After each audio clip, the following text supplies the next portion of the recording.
Greetings, traveler. I bid you listen closely and enjoy what is to come. Karl Marx, a name that shook the world without firing a single shot. He wasn't a general, a politician, or even a wealthy man.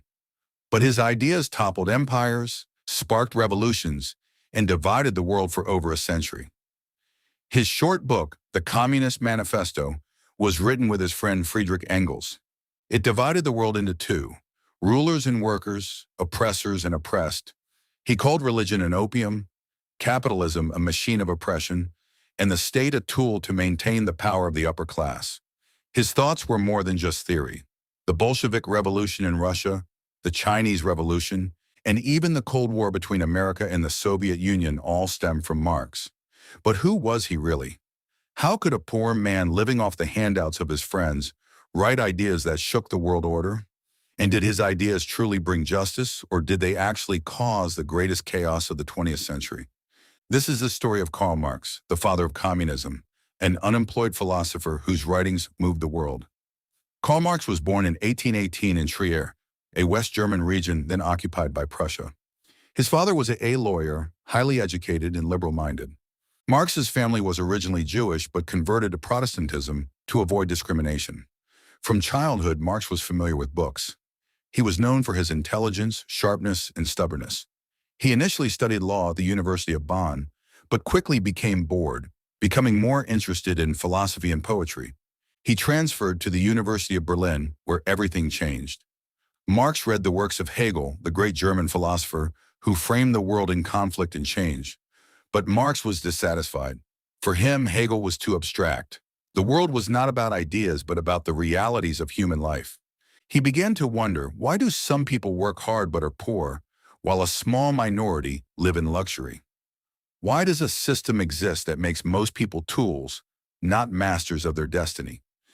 These questions were not merely academic. For Marx, they were about justice. And that was the beginning of an intellectual journey that would challenge the entire world economic system.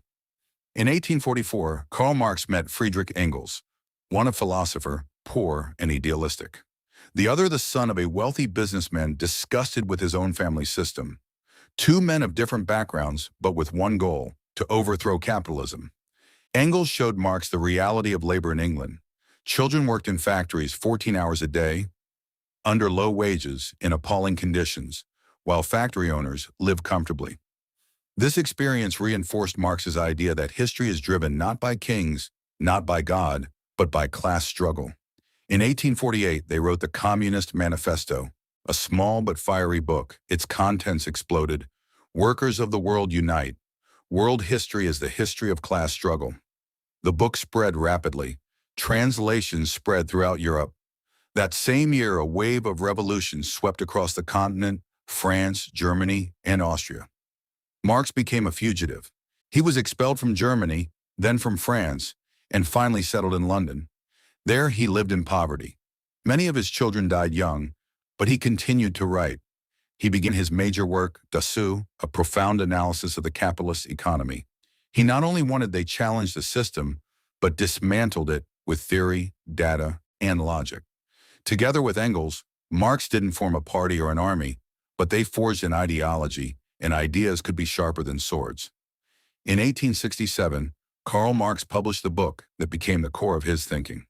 Das Kapital wasn't propaganda, but a data-rich economic analysis and a long, complex, yet revolutionary theory. Marx saw capitalism as a system that relies on the exploitation of the working class. He called it surplus value. This means that workers create more value than they are paid. The difference is taken by the owners of capital. That is the source of profit and injustice. According to Marx, in capitalism, goods are produced not because they are needed, but for profit. Workers become commodities. Competition creates recurring crises, and eventually the system will collapse from within. The solution is class revolution. Workers take over the means of production, abolish private ownership of capital, and establish a classless society. But Marx also knew this wasn't a quick process. It required class consciousness, a long struggle, and a strong organization. Das Kapital is not a popular book, but for revolutionaries, it is a Bible. Marx wanted an economic system that put people above profit. Production was not for the sake of the market, but for human needs.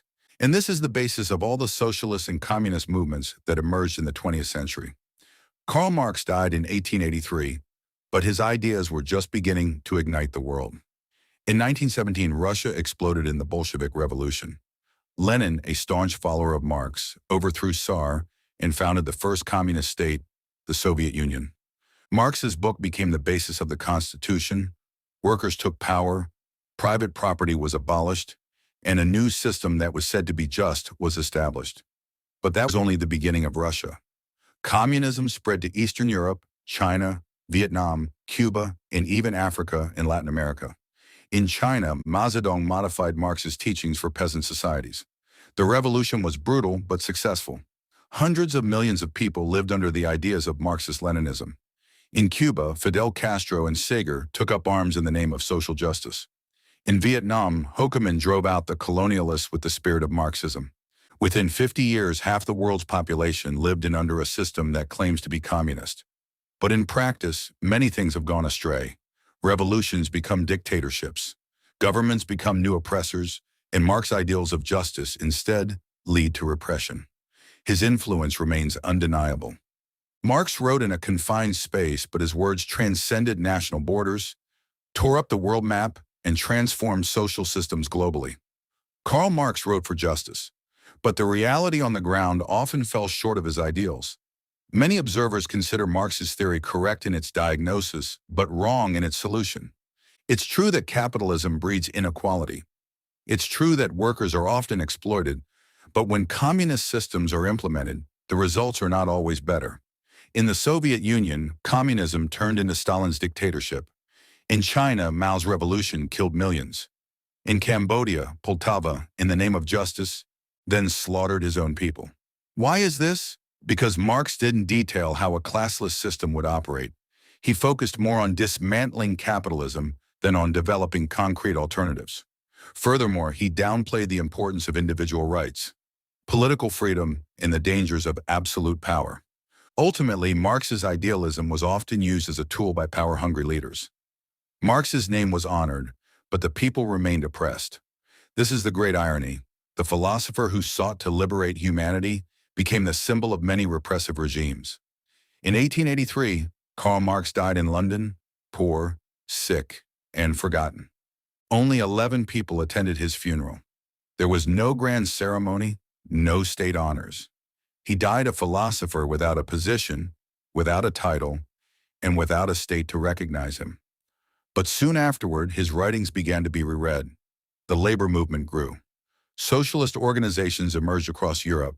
His books were translated, incorporated into party curricula, and adopted as the basis of international ideology. Friedrich Engels, his friend, continued to disseminate Marx's work, compiling unfinished manuscripts. He was the one who ensured that Marx's name did not die with his body. And today, more than a century after his death, Marx's ideas are still debated. On the one hand, he is revered as a genius who opened the eyes of the world against systemic injustice. On the other hand, he is criticized as a utopian who failed to grasp the complexity of humankind in power. But one thing is certain. Karl Marx died an ordinary human being, but his ideas became the most influential political force in modern history. Who was Karl Marx? Genius, rebel, advocate for justice, or instigator of disaster? He never led a country, never held an official position, but his ideas influenced billions of people. He shaped political systems and changed the world map.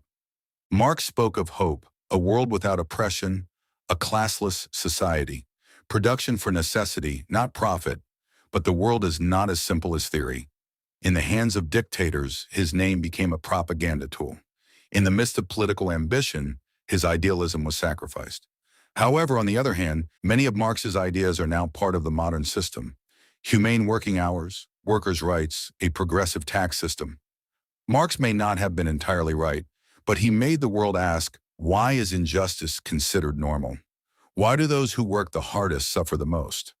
Karl Marx may not have been a prophet of revolution, but he was a mirror that forces us to see the dark side of systems we take for granted. And that's why its name will never truly die. Thank you for watching until the end.